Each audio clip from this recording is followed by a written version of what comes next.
All right, this is for you sneaker people out there.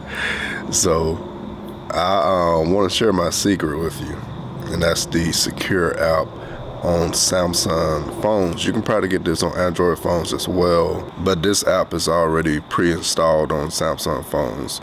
If it is possible to get it on any Android phone, I have a link down below where you can sign up for a free Samsung account, because you do need a Samsung account before you try to get this out. And if you can get it, it should be in the Google Play Store. But once you have the app, once you first boot it up, it asks you if you want to sign in using a password or your fingerprint or your biometric eye reader here.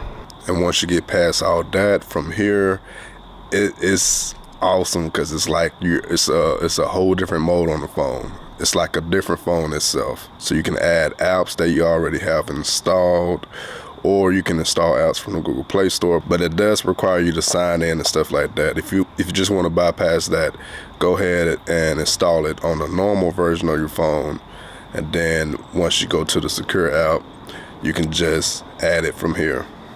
And once you do add an app from here, another thing that makes this awesome, if you do want to hide apps, once you add an app from here, you can uninstall it from the normal version of your phone, but it still stays installed on this version, the secure folder. But I know everybody don't really care about hiding apps. Y'all want to hide your goodies, your pictures and your videos, so you can export it here.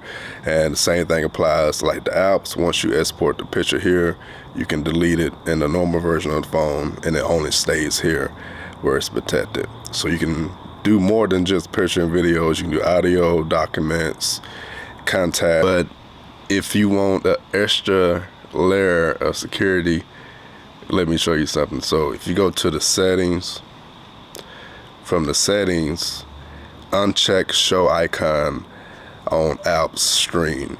Once you uncheck it and select hide, it'll restart the app because it's going to disappear.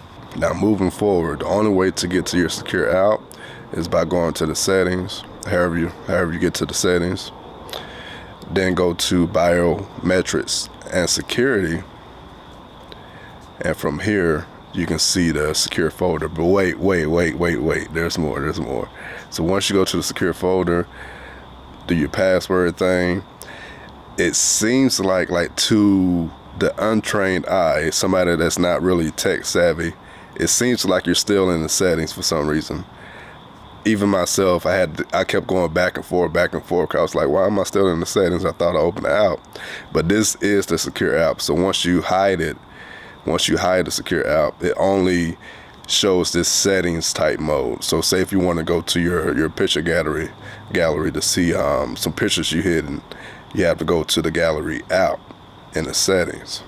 Same thing applies to any apps you have. You just find the app you want, select it, and select open. So it's not going to show like what you see like here with the apps on a display. It's all through the settings. Like say somebody try to sneak in your phone that wasn't tech savvy, so they'll probably get frustrated and just give up trying to figure out how to work this thing. But if you prefer the other way, you can always just go back to it in the settings, select show icon on app screen, and boom, it'll be back there for you. All right, that's all I got for y'all, man. Much love to each and every one of you. I'm your downloading pirate, and I'm out.